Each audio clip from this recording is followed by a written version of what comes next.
오늘 신문에 나온 인터뷰를 읽었는데요. 꽤 인상 깊었습니다. 한번 들어보십시오. 저는 시골로 귀촌하고 나서 하나님께 기도했습니다. 하나님, 저에게 땅 3,000평과 집 한 채를 주십시오. 목사님이 이렇게 서울에서 귀촌하시고 나서 기도했습니다. 귀촌하면 아무래도 땅도 필요하지 않습니까? 그래서 땅 3,000평과 집 한 채를 달라고 기도했습니다. 새벽에 그렇게 기도하고 저녁에 자려고 누웠는데 문득 성경 말씀이 생각났습니다. 온유한 자는 복이 있나니 그들이 땅을 기업으로 받을 것이며.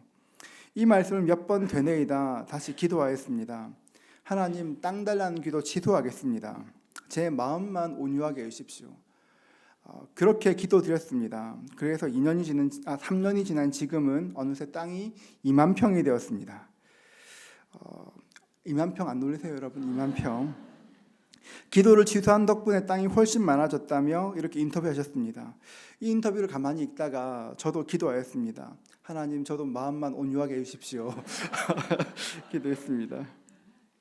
국어사전에서는 온유를 이렇게 정의합니다. 사람의 표정이나 성질이 온화하고 부드러운 것. 참 좋은 말입니다. 사람의 표정이나 성질이 온화하고 부드러운 것. 그런데 참 좋은 말이지만 이 말씀은, 이 정의는 예수님께서 산상수훈에서 말씀하시는 정의와는 차이가 있습니다. 국어사전에서 나오는 그 온유는 고린도전서 13장 4절에 나오는 온유입니다. 사랑은 오래 참고, 사랑은 온유하며, 사랑은 시기하지 아니하며, 자랑하지 아니하며, 교만치 아니하며. 고린도전서 13장에 나오는 온유가 사람의 표정이나 성질이 온화하고 부드러운 것을 말합니다. 산상수훈에서 예수님께서 말씀하신 온유는 좀 다 뜻이 다릅니다. 그리스어로 플라우스인데요. 그리스어 사전을 보면 두 가지 뜻이 있습니다. 첫 번째는 점잖음, 겸손함, 사려 깊음이 있습니다. 그런데 사전을 보면 이 설명이 나오는데 그렇습니다. 점잖음, 겸손함, 사려 깊음, 다음에 설명이 나오는데 인격적인 성품을 뜻하고 타인에 대해서 자신의 권한을 남용하지 않는 것이라 나옵니다. 예수님께서 말씀하시는 온유가 어떤 것일까요, 여러분? 쉽게 얘기하면 그냥 성격이 온유한 것이 아니라 기본적으로 관계 속에서 온유한 것이 예수님께서 말씀하시는 온유입니다. 질문 하나 드리겠습니다, 여러분. 여러분은 온유한 사람입니까? 표정들이 왜 이러세요, 여러분? 여러분 온유하십니까? 네. 아까 열심히 체조하셨는데, 네, 그렇죠. 여러분은 그러면 저는 어떨까요? 저는 온유한 사람일까요? 여러분 복이 있을 겁니다. 저는 굉장히 온유합니다, 여러분. 그런데 혼자 있을 때 온유합니다. 저는 혼자 있을 때 주로 온유하지, 사람이 같이 있으면 좀 힘듭니다. 여러분 그렇지 않습니까? 혼자 섬에 살고, 혼자 산에 살고, 혼자 집에 있으면 온유하지 않을 사람이 아무도 없습니다. 주변에 모두 좋은 사람만 있고 간섭할 사람이 없으면, 간섭하지 않으면 온유해집니다, 여러분. 우리가 온유하지 않은 이유가 무엇일까요? 사람들 속에 같이 살기 때문에 그렇습니다. 그래서 온유가 어렵습니다. 예수님께서 말씀하시는 온유는 관계 속에서의 온유를 뜻하는 것입니다. 그런데 이 온유는 그냥 주어지는 것이 아닙니다. 온유, 플라우스의 두 번째 뜻은 사나운 야생마를 길들이는 것입니다. 여러분, 우리의 성품이 별로 온유하지 않습니다. 우리 모두에게 타락한 본성이 있습니다. 우리 마음에 누구나 그 마음 열어보면 그 마음에 곰도 한 마리 있고 사자도 한 마리 있고 표범도 한 마리 있습니다. 누군가 나를 건드리면, 누군가 내 마음을 건드리면 내 마음속에는 곰이 나타나서 그 사람을 찢고 싶어하고, 누가 내 감정을 휘저으면 내 마음에는 사자가 나타나서 울부짖고 싶습니다. 우리 속에 이런 본성이 있습니다. 여러분, 누구나 이런 본성이 있는데, 이런 우리 마음에 사자도 있고 표범도 있고 곰도 있는데, 이런 우리가 어떻게 해야 온유해질 수 있겠습니까? 성경은 두 가지 방법을 이야기합니다. 첫 번째로는 성령으로 충만을 받는 것입니다. 성령으로 충만해지면 우리 속사람이 변화됩니다. 우리에게 새로운 본성, 로마서의 표현대로 하면 성령의 소욕이 생기게 되는 것입니다. 우리나라 기독교 초창기에 김익두 목사님께서 계셨습니다. 이분은 원래 황해도 일대에서 유명한 깡패였습니다. 평양 장터에서 상인들을 괴롭히고 행패를 부리다가 선교사가 전해주는 그 전도지를 받고 예수를 믿고 목사가 되었습니다. 요즘에 어떤 연예인이 예수를 믿고 나면 막 간증하고 소문나는 것처럼 그 당시에 유명한 깡패가 예수를 믿고 목사가 되었다는 것은 어마어마한 뉴스였습니다. 어느 여름날 목사님이 전도하시면서 높은 산마룻길을 가다가 그늘진 곳에서 쉬고 있었습니다. 그런데 어디선가 갑자기 불량배 하나가 나타나서 시비를 걸어왔습니다. 너 왜 나보다 먼저 와서 여기 앉아있냐? 그러면서 목사님을 막 때리기 시작했습니다. 한참 때리다가 제풀에 지쳐 주먹질을 멈췄습니다. 목사님이 말했습니다. 형님, 다 때렸어. 그래, 다 때렸다. 왜 더 맞고 싶냐? 아니요. 그런데 형님, 혹시 내가 누군지 아시오? 물었습니다. 내가 누군지 어떻게 아냐? 그러니까 형님 혹시 김익두라고 이름 들어보셨어? 내가 바로 그 김익두요. 김익두라는 이름을 듣는 그 순간 얼굴이 하얗게 질리고 소변까지 지렸다고 합니다. 그리고 무릎을 꿇고 울면서 빌었습니다. 형님 한 번만 살려주십시오. 한 번만 살려주십시오. 목사님이 그 사람의 손을 잡아 일으키며 말했습니다. 예수는 내가 믿었는데 구원은 당신이 받았어. 이렇게 얘기했다고 합니다. 이유 없이 불량배에게 매맞을 때 속으로는 몇 번이나 그 손을 잡고 싶었을 것입니다. 그런데 성령님께서 우리 영혼에 임하시면 나는 할 수 없는데 성령께서 그 일을 하게 하십니다. 성령께서 내 본성을 이기게 하시고 새로운 본성이 우리 가운데 일하기 시작합니다. 성령님께서 우리와 함께 하시면 성령님 때문에 성령의 열매가 맺히게 됩니다. 갈라디아서 5장 22절과 23절 말씀을 같이 읽겠습니다. 함께 읽습니다. 오직 성령의 열매는 사랑과 희락과 화평과 오래 참음과 자비와 양선과 충성과 온유와 절제니 이 같은 것을 금지할 법이 없느니라. 원래 우리 마음에는 사랑도 없고 희락도 없고 화평도 없고 오래 참음도 없고 자비도 없고 온유도 없고 다 없는데 내 안에 성령님께서 계시면 성령님 때문에 내 안에 그런 열매가 맺히기 시작합니다. 나는 그런 사람이 아닌데, 나는 원래 그런 사람이 아닌데, 나는 원래 사랑하는 사람이 아니고, 나는 절제하는 사람 아니고, 온유한 사람 아닌데 성령께서 계셔서 우리 마음이 변화되는 것입니다. 그렇기 때문에 예수 믿는 우리가 날마다 기도해야 될 것이 있습니다. 성령님, 내 안에 성령의 열매가 가득할 수 있도록 은혜를 도하여 주옵소서. 성령님께서 제 마음을 다스려 주시어서 제 마음에 살고 있는 곰같이 거칠고 사자처럼 으르렁거리고 표범처럼 상처 주는 마음들이 뿌리 뽑히게 하여 주옵소서. 하나님께 기도해야 되는 것입니다. 여러분, 우리가 우리의 성품을 놓고 하나님께 기도하면 성령님께서 우리를 온유하게 만들어 가시는 것입니다. 성령님으로 충만하면 우리 안에 성령의 소욕이 생기고 성품이 변화되지만 또 하나 알아야 될 것이 있습니다. 우리의 성품은 훈련되어야 한다는 것입니다. 우리가 온유해지기 위해서는 두 번째로 훈련되어야 합니다. 여러분, 우리가 예수를 믿고 거듭났습니다. 거듭났지만 아직 우리 마음에는 옛사람의 본성이 남아 있습니다. 이 본성이 쉽게 사라지지 않습니다. 날마다 이 본성을 이기고 싶고 이 본성을 십자가에 못 박지만 끈질기게 살아납니다. 그래서 우리는 훈련해야 되는 것입니다. 플라우스라는 단어, 그 온유라는 단어가 사나운 야생마를 길들이는 것이라고 이야기했는데요. 여러분, 그 야생마가 한 번에 길들여지지 않습니다. 여러분이 큰 은혜가 임하면 내 인생 바뀌겠지 생각하지만 한 번의 은혜로 인생이 바뀌지를 않습니다. 여러분, 사나운 말이 한 번에 길들여지지 않는 것처럼 평생 동안 여러분이 몇십 년 동안 가져온 성품은 날마다 훈련되며 다루어지며 날마다 길들여져야 되는 것입니다. 얼마 전에 어느 동물원에서 기르던 사자에게 사육사가 목숨을 잃는 일이 있었습니다. 아무리 길들이고 동물원에 산다고 해도 그 사자에게는 사자의 본성이 있습니다. 그렇기 때문에 우리 내면을 끊임없이 길들여야 합니다. 온유는 그런 의미에서 보면 온유는 우리가 하나님 앞에 설 때까지 날마다 평생 우리를 다듬어가는 평생의 작업인 것입니다. 은혜를 받았습니다. 우리 안에 있는 성령의 소욕이 우리를 온유함으로 이끌어갑니다. 하나님 말씀대로 살도록 이끌어갑니다. 애쓰고 노력합니다. 그렇게 애쓰고 노력하는데 나 예수님 믿고 좀 변화된 것 같은데 아무리 노력한다고 해도 넘어질 때가 있습니다. 몇 번은 잘 참은 것 같은데 무너집니다. 자꾸 넘어집니다. 여러분, 내가 되게 애쓰다가 무너지고 나면 넘어지고 나면 몇 번 반복되고 나면 굉장히 낙심됩니다. 처음으로 돌아간 것 같기도 하고 어떤 때는 출발점보다 오히려 더 뒤에 있는 것 같다, 그런 마음이 들 때도 있습니다. 그러면 굉장히 속상합니다. 나는 왜 이럴까? 자책하게 됩니다. 여러분, 그럼 한번 물어보겠습니다. 그럼 우리가 계속 넘어지는 것이 우리의 죄일까요, 여러분? 네, 답 안 하실 줄 알았는데 우리의 죄일까요, 여러분?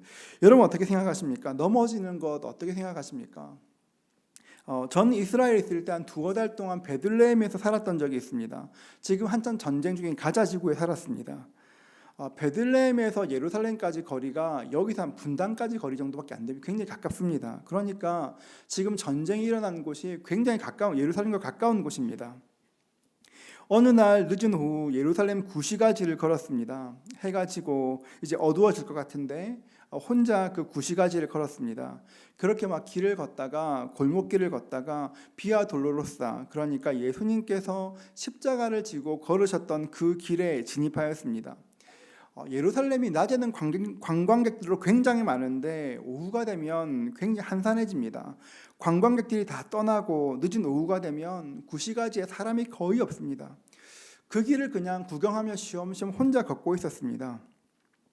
예수님께서 그 비아 돌로로사에 가면, 예수님께서 십자가를 지시고 걸으셨던 길에 가면 예수님께서 매를 맞으셨던 그런 곳도 있고 십자가를 지신 곳도 있습니다. 구레네 시몬을 만난 자리도 이렇게 표시가 되어 있고 십자가를 지고 가시다가 넘어진 것도 표시가 되어 있습니다. 한참 길을 걷다가 예수님께서 넘어지셨다는 곳에, 그곳에 세워진 교회에 들어가게 되었습니다. 거기에 의자에 앉아 있는데 좀 쉬고 있는데 갑자기 마음에 깨달음이 생겼습니다. 예수님도 넘어지셨구나.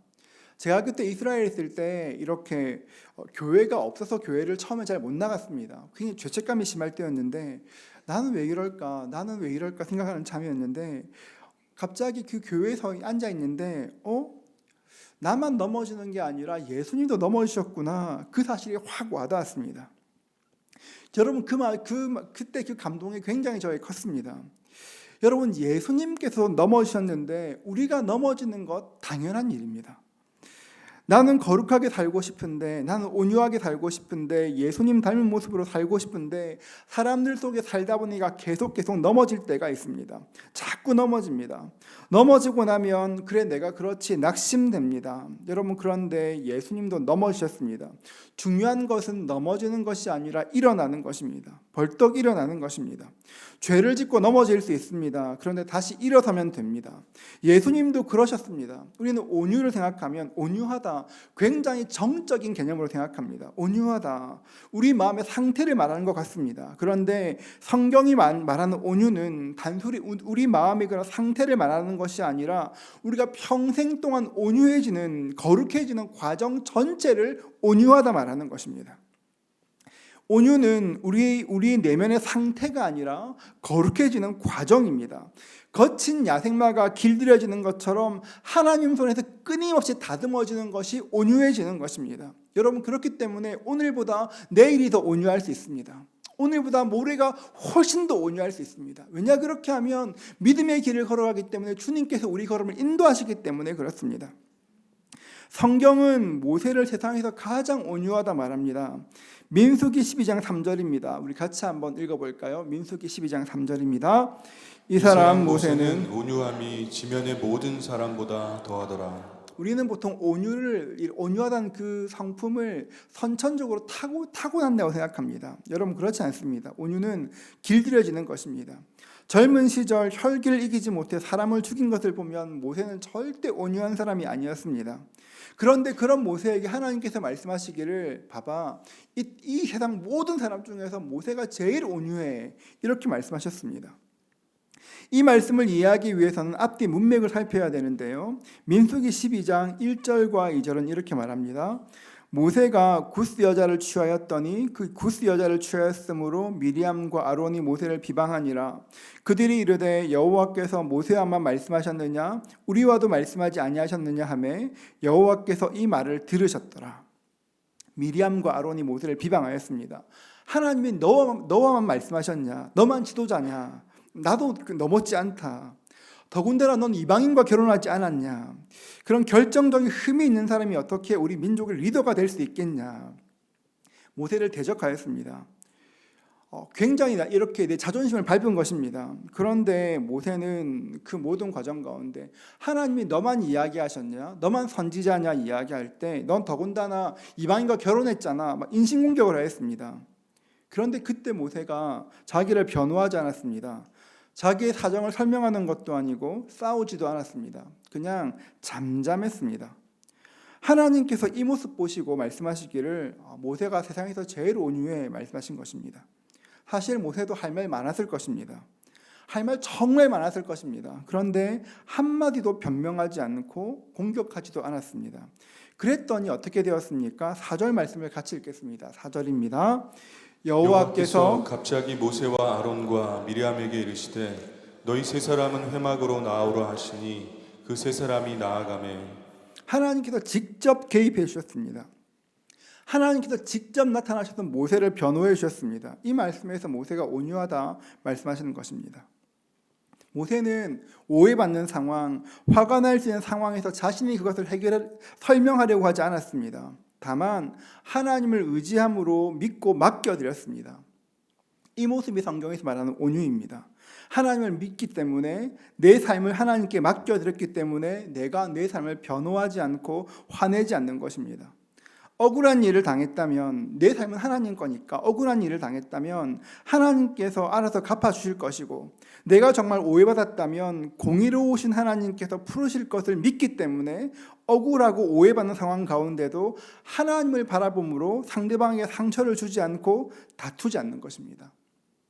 말은 좋은데 진짜 어렵습니다. 살다 보면 억울한 일을 당할 때가 있습니다. 오해받을 때도 많습니다. 내가 열심히 일했는데 어떤 사람이 마치 자기가 한 것처럼 그 일을 가로채 갈 때도 있고 아니면 내가 한 것도 아닌데 억울한 소문이 날 때가 있습니다. 나는 정말 선의로 잘해줬는데 내 마음을 오해하고 오히려 더 오해하고 비방할 때도 있습니다. 이런 일을 당하면 전문용어로 뚜껑이 열립니다. 온유 알지만 기억 안 납니다, 여러분. 그냥 그런 일을 당하면 누군가가 나한테 그렇게 언짢게 하면 내 분노를 그냥 쏟아내고 싶습니다. 그런데 여러분 그 순간 하나님을 알면 하나님을 생각하면 무엇보다 나를 아신 하나님을 믿으면 그 마음이 누그러지게 됩니다. 내 감정 그대로 내 마음의 사자를 풀어놓고 싶고 내 마음에 있는 곰을 풀어놓고 싶지만 내 감정을 쏟고 싶지만 그 마음 가지고 하나님께 나아가는 것이 온유라는 것입니다. 온유는 굉장히 고통스러운 것이지만 굉장히 큰 상급이 있습니다. 여러분 오해하시면 안 됩니다. 억울할 때 디펜스하지 말라는 말이 절대 아닙니다. 여러분 억울할 때 디펜스하지 말라는 말도 아니고 누구 해코지할 때 당하고 있으라는 말도 아닙니다. 우리가 해야 될 것은 해야 합니다. 디펜스도 해야 하고 오해도 풀어야 합니다. 그런데 여러분 그 모든 과정 가운데 우리의 힘만으로 내 감정대로 일하는 것이 아니라 하나님께 맡겨드리는 것입니다. 하나님께 그 문제를 가지고 나가 하나님께 아뢰는 것입니다. 여러분 그런 순간이 오면 하나님께 나가 마음을 좀 쏟아내어 보십시오. 하나님 너무 화가 납니다. 정말 억울합니다. 제가 안 그런 거 아시지 않습니까? 주님 그거 제 권리이지 않습니까? 하나님 저 사람 진짜 나쁜 사람입니다. 하나님께 호소하면 되는 것입니다.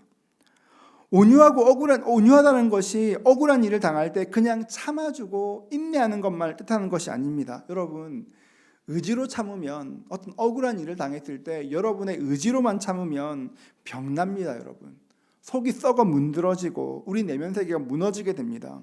내가 예수 믿으니까 참아야지 이렇게 하면 큰일 납니다. 여러분 우리가 온유하기 위해서는 참는 것이 아니라 하나님께 쏟아내는 것입니다. 하나님께 우리 마음을 쏟아놓으면 하나님께 기도하면 우리 마음에 우리 가운데 함께 하시는 성령님께서 우리 가운데 일을 시작하십니다. 여러분 억울할 때 사람한테 막 쏟아놓고 싶을 때 잠깐만 멈추고 여러분 짧게라도 좋으니 하나님께 한번 마음으로라도 기도해 보십시오. 성령님을 초청하면 모든 것이 변화됩니다. 이거 해본 사람은 압니다. 기가 막힙니다. 분노가 막 끓어오르는데 주께서 잠깐 쉬어갈 힘을 주십니다. 내가 그 일을 놓고 기도하다 보면 주님께서 우리 마음에 한 가지 일을 행하십니다. 내가 알지, 억울한 거 알지, 너 정말 속상한 거 알지. 하나님께서 우리 마음을 만져주십니다. 그리고 하나님께서 아신다는 그 마음이 우리 감정을 가라앉혀 줍니다. 성령님께서 우리 마음을 가라앉혀 주셔도 우리 생각은 좀처럼 가라앉지 않습니다. 내 마음은 조금 누그러진 것 같은데 계속 생각납니다. 계속 오해받으면 어쩌지? 이 억울함이 계속 풀리지 않으면 어쩌지? 내 권리 내가 못 찾으면 어쩌지? 여러분 이런 생각 계속 들게 됩니다. 여러분 다시 제가 말씀드려 볼게요. 계속 오해받으면 어쩌지? 억울함이 풀리지 않으면 어쩌지? 내 권리를 찾지 못하면 어쩌지? 여러분 이렇게 되면 못 찾으면 어떻게 될까요, 여러분? 이 순간 우리가 기억해야 될 것이 여러분의 인생은 누구의 것입니까? 여러분의 인생은 누구 것입니까? 여러분 인생은 여러분의 것이 아니라 하나님의 것입니다. 여러분이 억울한 일을 당하면 누가 손해보는 겁니까? 여러분이 억울하면 하나님이 억울한 것이고 여러분이 손해보면 하나님 이렇게 일이 안 되는 하나님이 손해보시는 것이고 일이 안 돼도 하나님의 일이 안 되는 건 아니겠습니까? 내 인생이 하나님의 것이다. 이것을 알고 있으면 이 사실을 생각하면 생각도 잠잠해집니다. 어느새 분노가 사라지고 평화가 임하기 시작합니다. 억울함이 사라지고 감사와 은혜가 생기게 됩니다. 여러분 그런데 이 과정이 드라마틱하게 순간적으로 확 이루어지는 것 아닙니다. 내가 어떤 일이 있어서 밤새 하나님께 억울함을 부르셨습니다. 마음에 평안이 생겼습니다. 진짜 놀라운 게 뭔지 아십니까? 하나님께 그렇게 기도했습니다. 하나님 너무 억울합니다. 기도했습니다. 그러니까 하나님이 그래 다 알아 만져주셨습니다. 그렇게 기도하고 눈 뜨면 또 생각납니다. 기가 막힙니다. 마치 기도하지 않았던 것처럼 다시 생각납니다.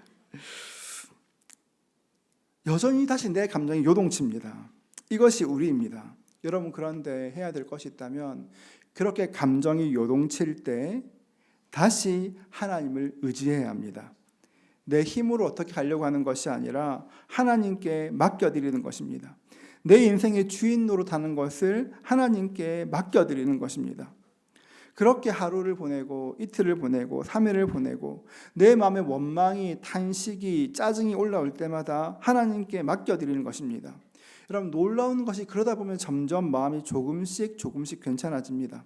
꼴도 보기 싫었는데 볼만합니다. 억울하게 한 사람 만나도 마음이 요동치지만 가라앉습니다. 어떤 때는 오히려 내가 잘못한 부분을 생각나게 하시고 진심으로 사과하게 하실 때도 있습니다. 그런데 더 놀라운 게 뭔지 아십니까, 여러분? 더 놀라운 것은 하나님의 때가 되면 하나님께서 기가 막힌 방법으로 변호해 주신다는 것입니다. 여러분 이 말씀을 믿으십시오. 내가 내 인생을 변호하지 않아도 내가 내 인생의 억울함을 토로하지 않아도 나의 모든 것 아시는 하나님께서 가장 좋은 때에 가장 완벽한 방법으로 여러분을 변호해 주실 것입니다. 하나님이시니까요. 우리 아버지시니까요. 하나님께서 백성 앞에서 모세를 변호해 주신 것처럼 여러분을 변호해 주실 것입니다. 여러분 그런데 놀라운 것은 그런 과정을 거치며 우리에게 영적인 권위가 생기기 시작합니다. 나는 원래 그런 사람이 아닌데 하나님 앞에 온유를 연습하다 보니 내 삶 가운데 영적인 권위가 생기기 시작합니다. 세상과 다른 영적 권세가 생기기 시작합니다. 그것이 온유가 주는 힘입니다. 세상 사람들은 온유하게 굴면 온유하게 보이면 만만하게 보이면 밉보인다고 생각합니다. 여러분 그렇지 않습니다. 온유는 내 마음의 어떤 상태가 아니라 경건해지는 모든 과정을 말하는 것입니다. 하나님께서는 온유한 사람에게 땅을 기업으로 주신다 약속하셨습니다. 저는 이 말씀처럼 우리가 사는 동안에 땅을 기업으로 받는 그 은혜가 있었으면 좋겠습니다. 아멘. 하나님께서는 지금 우리가 사는 세상 가운데 땅을 주실 수도 있지만 그 땅이 예수님께서 말씀하신 전부는 아닙니다. 땅에는 미래에 누릴 땅이 있고 지금 누릴 땅이 있습니다. 성경에서 땅을 기업으로 준다는 것은 1차적으로 가나안 땅을 이야기하는 것입니다. 가나안은 현재 누릴 땅이기도 하지만 조금 더 멀리 보면 영원한 천국을 말하는 것입니다. 요즘 사람들은 천국 이야기하면 샤머니즘처럼 좀 수준 떨어지는 신앙처럼 생각합니다. 여러분, 그런데 천국은 예수 믿는 우리가 반드시 꿈꾸어야 할 것이고 수준 낮은 신앙도 아니고 굉장히 중요한 것입니다. 왜냐하면 예수님께서 천국 올라가실 때 어떻게 말씀하셨습니까? 요한복음 14장 1절부터 3절 말씀을 우리 같이 한번 읽도록 하겠습니다. 요한복음 14장 1절부터 3절입니다. 너희는 마음에 근심하지 말라. 하나님을 믿으니 또 나를 믿으라. 내 아버지 집에 거할 곳이 많도다. 그렇지 않으면 너희에게 일렀으리라. 내가 너희를 위하여 거처를 예비하러 가노니 가서 너희를 위하여 거처를 예비하면 내가 다시 와서 너희를 내게로 영접하여 나 있는 곳에 너희도 있게 하리라. 천국은 예수 믿는 우리에게 굉장히 중요한 곳입니다. 여러분, 천국은 하나님께서 우리에게 주시는 최고의 선물이 될 것입니다. 여러분, 그런데 이거 약간 이상하기도 합니다. 원래 예수 믿으면 천국 가는 거 아닙니까, 여러분? 예수 믿으면 천국 갈 텐데 왜 굳이 천국이 기업이라 말씀하실까요? 여러분, 온유한 자에게 천국을 주신다는 것은 어떤 뜻이냐면 하나님께서 우리를 그분의 영광 가까이로 불러주신다는 것입니다. 여러분, 천국에 가도 주님 다 보겠지만 주님께서 우리를 더 가까운 것으로 불러주시고 우리가 교제하겠다 약속하시는 것입니다. 지금은 알 수 없는 영광으로 우리를 인도하시겠다 약속하는 것입니다. 여러분, 이 말씀을 기억하십시오. 천국에 갔을 때 모두가 좋고 아름다운 곳이지만 가나안에 정착할 때도 오면 성전 가까이 있는 곳이 좋은 곳이었습니다. 마찬가지입니다. 하나님께서 더 가까이 불러주실 것입니다. 지금은 알 수도 없는 영광으로 이끄실 것입니다. 그리고 또 하나, 온유한 사람이 누릴 그런 땅은 무엇을 의미할까요? 히브리 사람들의 개념으로 하면 땅과 사람은 분리되지 않습니다. 온유한 자가 땅을 기업으로 얻는다는 것은 하나님께서 그 땅에 속한 좋은 사람들을 주시겠다 약속하시는 것입니다. 온유한 사람이 있으면 그렇습니다. 나 저 사람과 같이 있으면 위로가 돼. 저 사람과 같이 있으면 하나님을 경험하게 돼. 저 사람과 같이 있으면 내가 되게 존귀한 것 같아. 온유하면 하나님이 여러분에게 사람들을 보내주실 것입니다. 여러분, 평생에 온유한 사람이 되기를 소원하십시오. 제가 보니까요, 그런데 이게 금방 끝나지 않더라고요. 모세가 주변에 가장 온유한 자 아니었습니까? 근데 모세가 언제까지 넘어졌는지 아십니까? 죽기 전까지 넘어졌습니다. 무리바에서 주님께서 물을 명해서 바위에 명해서 바위야 물 내라 이렇게 하면 되는 건데 모세가 화 확 내면서 성질 부리면서 돌을 막 바위를 지팡이로 쳤습니다. 그것 때문에 가나안에 못 들어가게 되었죠. 모세도 그랬습니다. 여러분, 지금 내가 이렇게 훈련받는 것처럼 어쩌면 평생 동안 넘어질지도 모르겠습니다. 그런데 확실한 것은 우리가 주님 손에 넘어지기 때문에 넘어지면 누가 일으키십니까? 주님이 일으키실 것입니다. 여러분이 평생 동안 온유하고 싶다. 하나님, 내가 평생 동안 나를 주의 성품으로 다듬어주고 싶습니다. 기도하면 주님께서 그대로 이루어 주실 것입니다. 여러분의 내일이 더욱더 온유할 수 있기를 축복합니다. 오늘보다 내일이 더 온유할 수 있기를 축복하고 그 내일이 더 온유할 수 있기를 축복합니다. 여러분, 그럴 때 하늘에 복이 있을 것이고 땅에 복이 있을 것입니다. 하나님이 여러분의 억울함들을 변호해 주실 것입니다. 그 은혜 누리시는 저와 여러분 되시기를 주의 이름으로 축복합니다.